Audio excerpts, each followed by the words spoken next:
This 2024 season has been one to remember, and while it may not have been as good as other recent seasons like 2021, you compare it to the stinkers of 2020, 2022, 2023, and I think we have feasted massively. Well, this is it. The final triple header, the final 3 races back to back to back before the 2025 season. So let us look at the Las Vegas Grand Prix, the first of these races. Las Vegas should be really interesting because not only is it going to be extremely cold at night, which will kill the tires, not only is the field ultra tight, which if last year was anything to go by, then this is going to get heated, but this might also decide the championship for good, and all of this is going to happen with me watching it live at the event.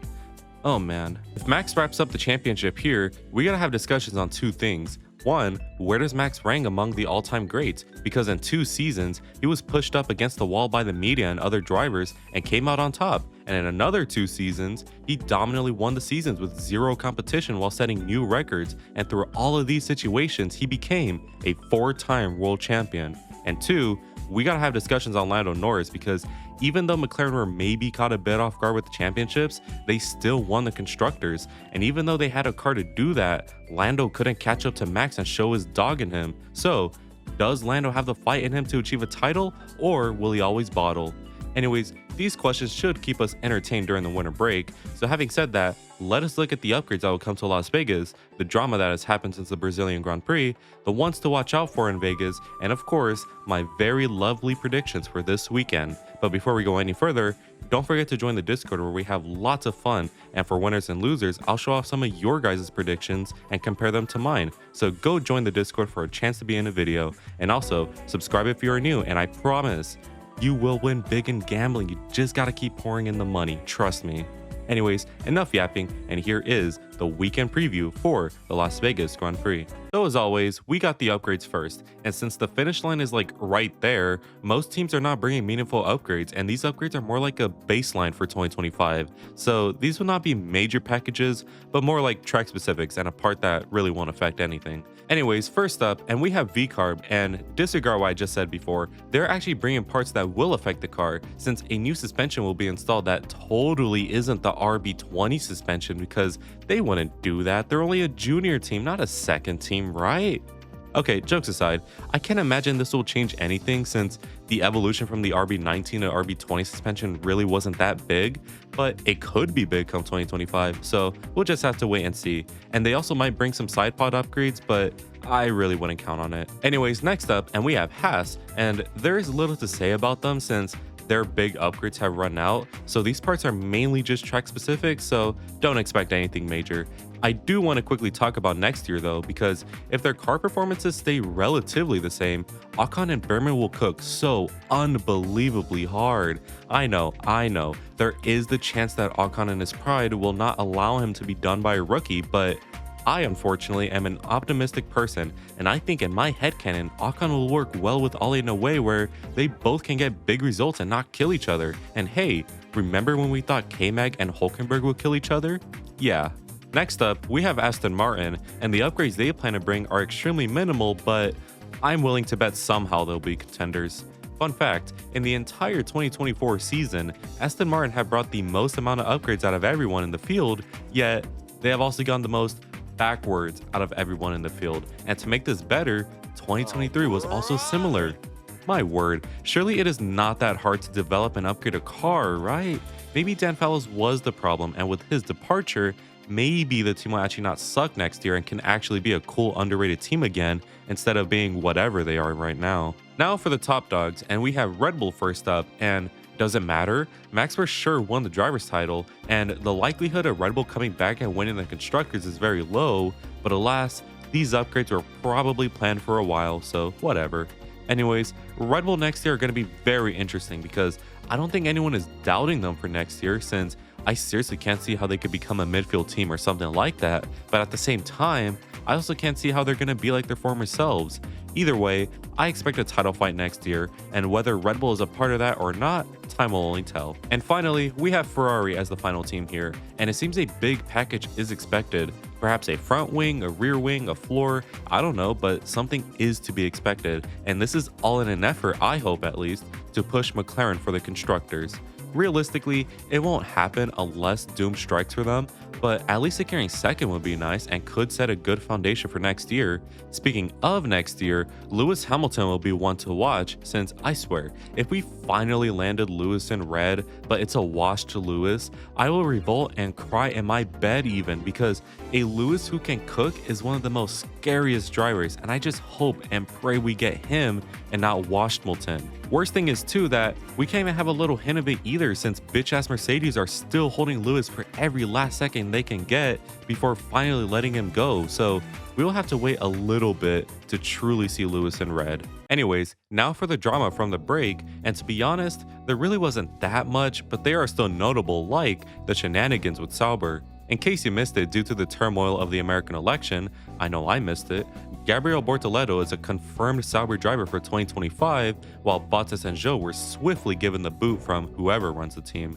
Now first, I think Bortoleto will do very good since I think he is pretty underrated and is very fast, and even though the car for next year is for sure going to be a hog, I think he will show what he's made of, and who knows, maybe Audi will be a nice time for him. Secondly, Bottas and Zhou had to go, I'm sorry. Valtteri is definitely the worst hit though, since truthfully, he was not bad, it's just the car kept failing him whenever a result was possible, and it just painted him in a worse light than the actual truth, and it's really going to be sad to watch him leave as a full-time driver.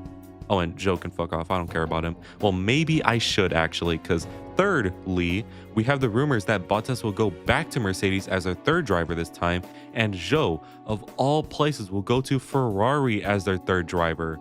I'm sorry, is Binotto still here? Why on earth is Zhou gonna be our development driver? We could have kept Ollie, make Schwartzman permanent, get Antonio Fuoco, but no, sure, let us get the guy who is Latifi without the crashes. Alright man, the money better be worth it, I swear. Next up, we have the Williams rumor of them potentially not even being able to pull up to Vegas.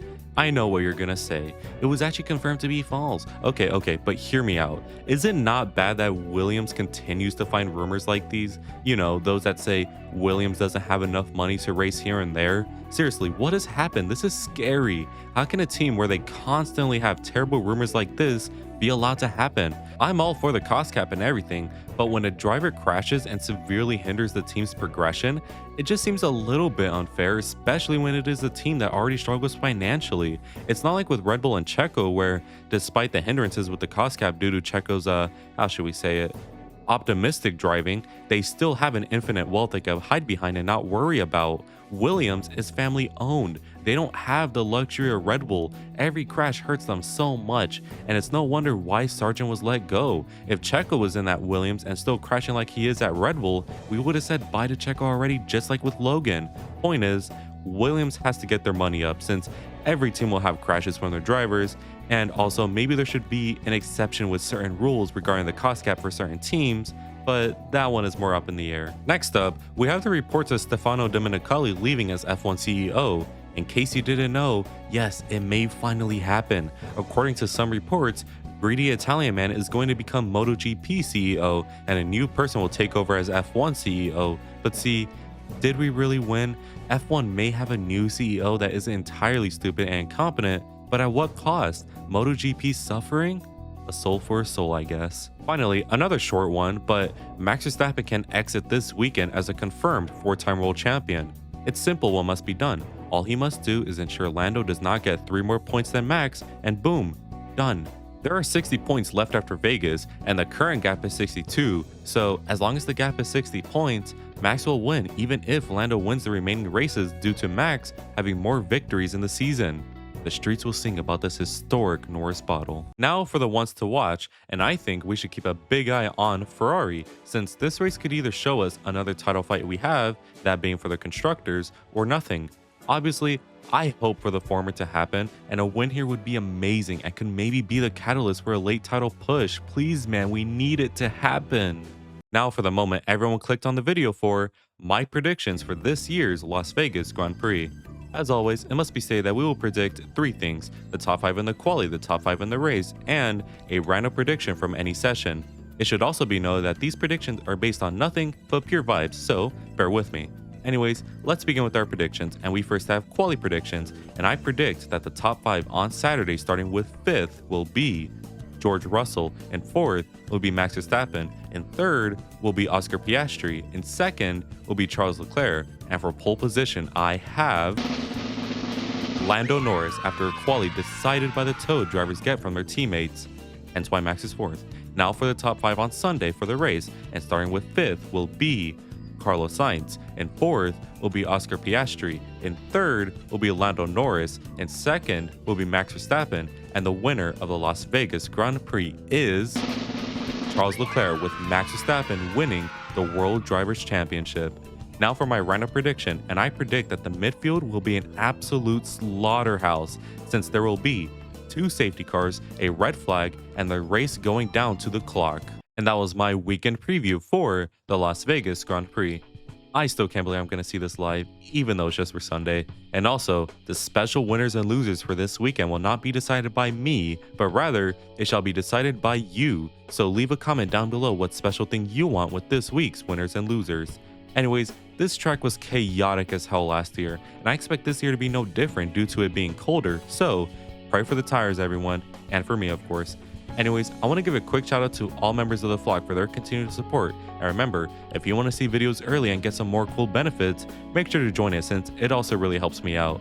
Anyways, if you enjoyed today's video, don't forget to like and subscribe for better content, and make sure to let me know in the comments what your predictions are. And as always, have an amazing day.